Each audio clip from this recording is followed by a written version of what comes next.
Emily Dickinson Research Presentation by Erica Meadows.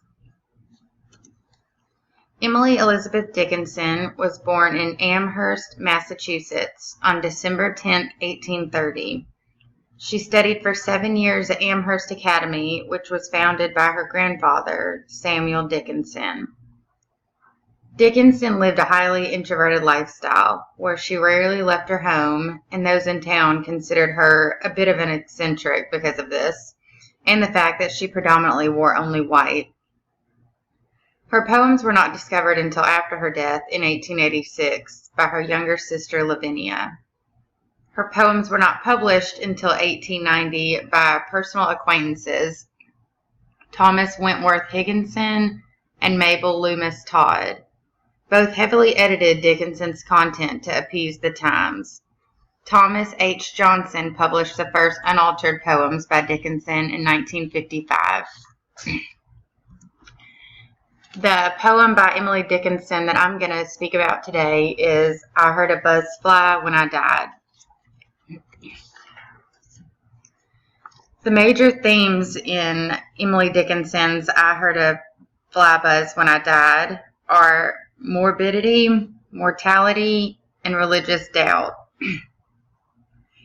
These three themes are seen in a majority of Dickinson's work and are a big influence in her writings because of her obsession with them in her everyday life. Dickinson was always fascinated by death and the afterlife. Morbidity. In Dickinson's I Heard a Fly Buzz When I Died, she is examining death from a realistic point of view.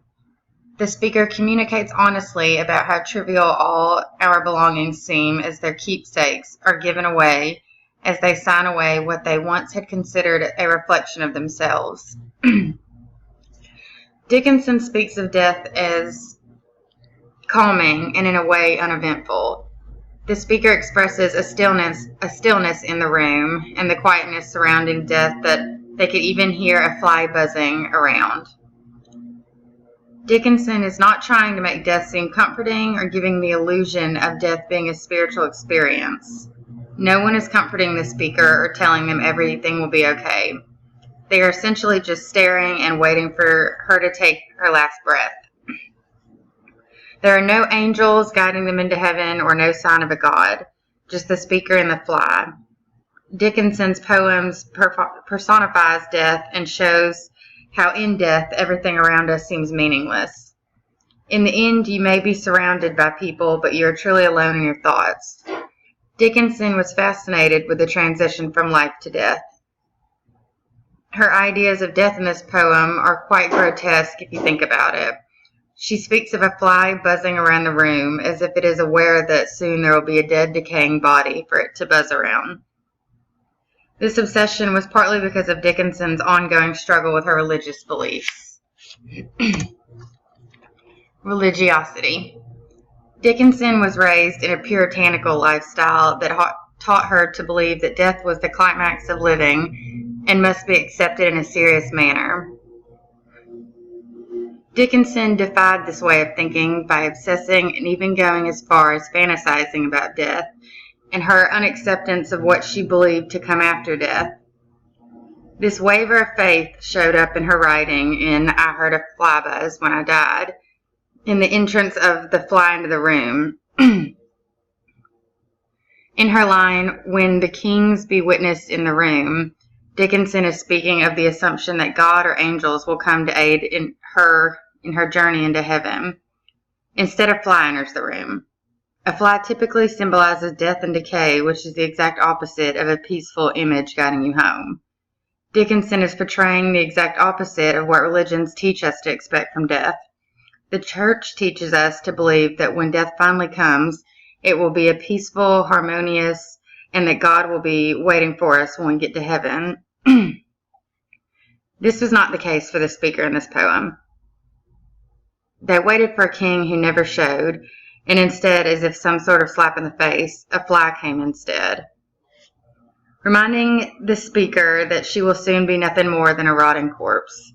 There was no faithful God who ushered her into heaven. There was no God to comfort her fears of death. Instead, it was just a fly incessantly buzzing about the room. This shows Dickinson's doubt in the religion she was raised in. She sees death as the end of the road instead of a new beginning, as her puritanical beliefs taught her. Death should be accepted and thought of as an exciting journey back to God. Instead, Dickinson describes it as nothing more than fading from familiarity. No big religious experience, you die and that is it. You do not go to heaven, you just fade to black.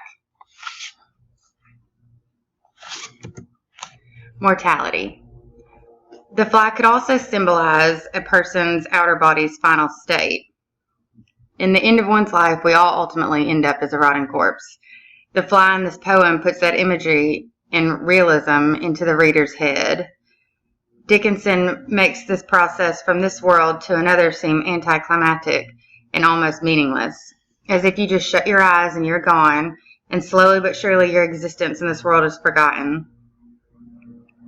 Dickinson makes death seem physically painless but emotionally terrifying by giving the impression that there's nothing more after death.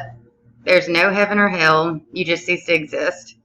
This certain theme of mortality in Dickinson's poems comes from her own confusion about what happens after death.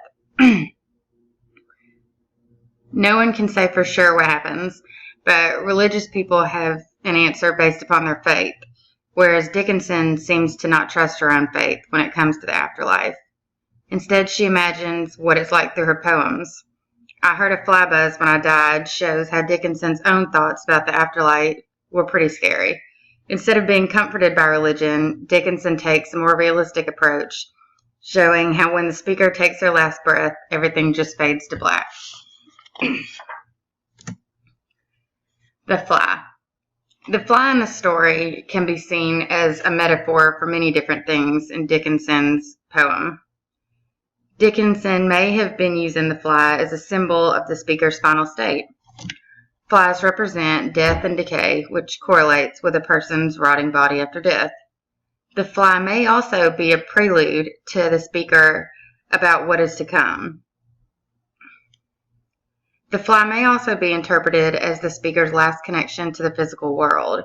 The speaker is alone in their thoughts, their body is weakening to the point of non-functioning, and their mind is fading away. The fly may be a reminder of the world they're leaving behind. Nature and life is fading away from the speaker.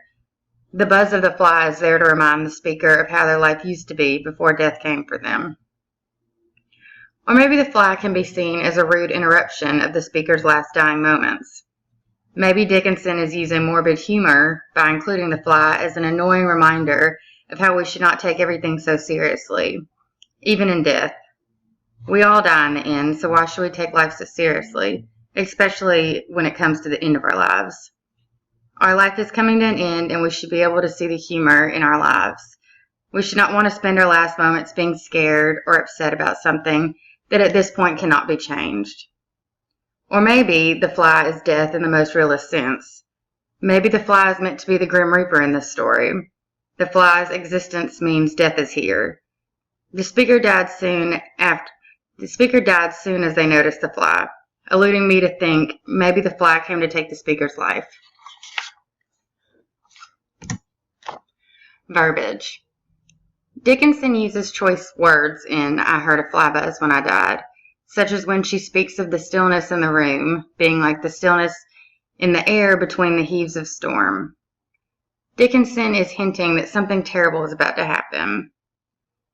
We think of storms as wild and uncontrollable, so Dickinson is alluding to something intense that is about to happen. People speak about the calm before the storm being a moment of clarity before chaos strikes. This is what the speaker is feeling. A quiet, still moment that can be felt in the room, but that also has a feeling of terror creeping in because you know this calm will not last and that there's turmoil coming. The heaves of storm can be seen as the speaker's last fight for their life. They're struggling to stay alive, but in between this struggle, there are moments of clarity that let them know this is going to happen no matter how hard they fight, and it's going to be okay. Also, the stillness in the air can be from the people who have gathered around the speaker to be with them as they die. This could be their moment of clarity when they have finally realized that their loved one will die and have accepted this fate. When Dickinson says, "and breaths were gathering firm," I think she's referring to the other people in the room putting on a brave face for their dying loved one. They are trying to appear strong as to not make the speaker worry more or be upset about the oncoming of death. When Dickinson mentions the last onset, she's really referring to the speaker's last breath. The speaker's family has gathered around waiting for their loved one to take their last breath and depart from this world. They're waiting for the king to come and guide their loved one to heaven. Instead, Dickinson says, there interposed a fly, showing that the speaker was expecting a divine being to show up and guide her home instead of a fly. This seems to be where the speaker loses all hope of a God coming to usher her to heaven and basically gives up on life. After this realization, Dickinson describes an uncertain, stumbling buzz. Seems to me to be stating that the speaker's mind is fading. The speaker is beginning to weaken and die, and their mind is becoming unclear and cloudy. The words, "and then the windows failed," could refer to how people think of the eyes as the window to the soul. So the speaker's eyes are closing now as they are leaving this world. Their bodies shutting down after giving up their fight for this life. The speaker is losing consciousness, and then the line, "I could not see to see." The speaker has died now, and instead of being transported to a heavenly world, there's nothingness. No white light, no afterlife. Everything just fades to black. And just like that, the speaker is dead and everything is over.